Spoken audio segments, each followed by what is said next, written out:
Welcome again, dear students. Let's start another question from exercise 2.4. Let's start question number 4. In this question, dear student, we have to factorize the given polynomial, right? So let's start our solution. Taking first part, which is 12x square minus 7x plus 1.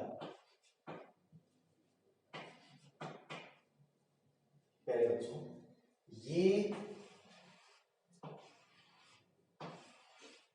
किसी भी quadratic polynomial, ध्यान देना मैंने quadratic बोला है, किसी भी quadratic polynomial या क्वाड्रेटिक इक्वेशन को फैक्टराइज करने का बड़ा ही पॉपुलर मेथड है splitting the middle term in two parts, right.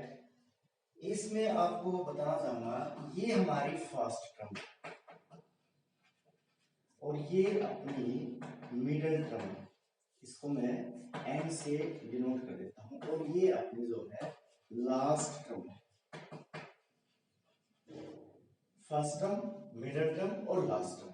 पहले बच्चों इस मेथड में आपको मिडल टर्म को टू पार्ट्स में ब्रेक करना है।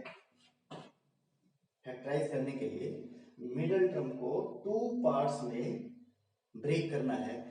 कैसे करना है, वो टू पार्ट्स कैसे होने चाहिए, उनके लिए कुछ कंडीशन है। क्या कंडीशन है कि इस मिडिल टर्म को आप जिस दो पार्ट्स में ब्रेक कर रहे हो, पहली कंडीशन ये है कि उन दोनों का जो सम है वो मिडिल टर्म के बराबर ही होना चाहिए।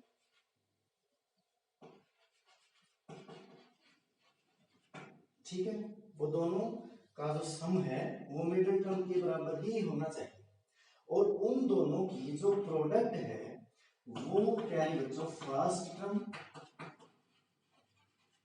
Into last term. उन दोनों की प्रोडक्ट जो फर्स्ट टर्म आपकी है और लास्ट टर्म है, इन दोनों की प्रोडक्ट करूं तो उन दोनों की प्रोडक्ट भी इन दोनों के इक्वल ही आनी चाहिए। ठीक है, अगर इस क्वेश्चन की बात की जाए तो इन दोनों का जो सम है, देखो जिस 7x को आप जिस दो पार्ट्स में डिवाइड कर रहे हो, दोनों का सम कितना होना चाहिए, -7x। तो अब मान लिया मैं 7x को -6x और -x दो पार्ट्स में डिवाइड कर रहा हूं, कर दिया। अब मैं देखना चाहूंगा कि क्या ये दोनों कंडीशन सेटिस्फाई होती हैं। तो पहले बच्चों पहली कंडीशन क्या थी कि इन दोनों का सम इसी मिडिल टर्म के बराबर होना चाहिए। तो मैं दोनों का सम करता हूं, -6x minus X is equal to -7x which is equal to middle term. तो फर्स्ट कंडीशन सेटिस्फाइड। सेकंड, क्या इन दोनों की प्रोडक्ट, जो ये जो दो पार्ट के हैं, क्या इन दोनों की प्रोडक्ट इस फर्स्ट टर्म और लास्ट टर्म की प्रोडक्ट के इक्वल आती है। तो जरा देखना, इसकी प्रोडक्ट अगर मैं लास्ट टर्म से करता हूं, यानी कि 12x square into 1, 12x square into 1, ये फर्स्ट टर्म ये last term is equal to 12x square. तो प्यारे बच्चों क्या इन दोनों की प्रोडक्ट -6x की और -x की प्रोडक्ट इसके इक्वल आती है? नहीं। तो इसलिए ये दो जो आपने पार्ट्स बनाए थे इस मिडिल टर्म के, वो इन कंडीशन को सेटिस्फाई नहीं कर रहे। तो प्यारे बच्चों मैं इसको इस तरह फैक्टराइज नहीं कर सकता, इस तरह को जो है मिडिल टर्म को इस तरह ब्रेक नहीं कर सकता, इसके लिए मुझे कुछ अलग से सोचना होगा। तो इसका एक अनदर जो है सॉल्यूशन है कि इसको मैं -4x रखूं, इसको -3x रखूं। अब मैं दोनों को ऐड करूंगा तो -7x which is equal to middle term. तो ये कंडीशन सेटिस्फाइड। अब मैं दोनों की प्रोडक्ट करता हूं, -4x मल्टीप्लाइड -3x, दोनों की प्रोडक्ट करता हूं तो मुझे मिलता है 12x square which is equal to product of first and last term. तो प्यारे बच्चों ये जो दो पार्ट्स हैं ये अपनी जो गिवन कंडीशन को सेटिस्फाई करते हैं। तो इसलिए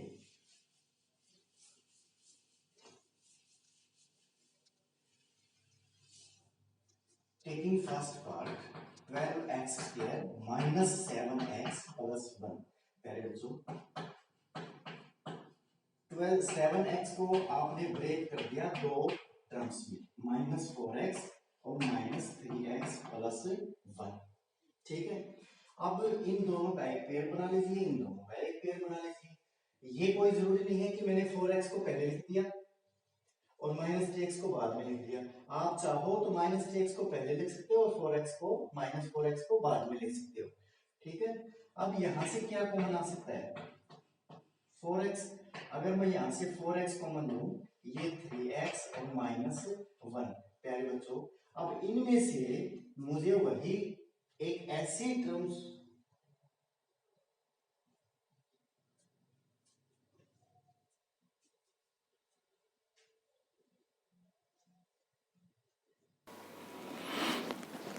अब मुझे इसमें से एक ऐसी संख्या कॉमन लेनी है कि मैं यहाँ से जैसे यहाँ से जो भी कुछ कॉमन लूँ तो मुझे यही नंबर मिले 3x माइनस 1।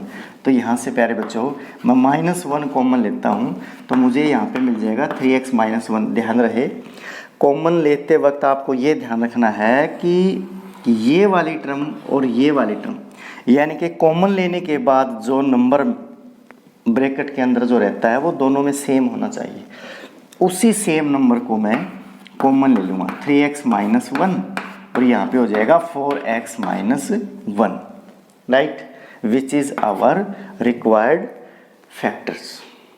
ठीक है, टेकिंग सेकेंड पार्ट। प्यारे बच्चों सेकेंड पार्ट में भी इसी तरह आप मिडिल टर्म को 2 पार्ट्स में ब्रेक कीजिए। कंडीशन ध्यान में रहनी चाहिए कि दोनों का सम मिडिल टर्म के बराबर हो और दोनों की प्रोडक्ट जो है फर्स्ट और लास्ट टर्म के बराबर होनी चाहिए। उम्मीद है प्यारे बच्चों ये क्वेश्चन आपको बड़ी अच्छी तरह से समझ में आया होगा। Thank you, have a nice day.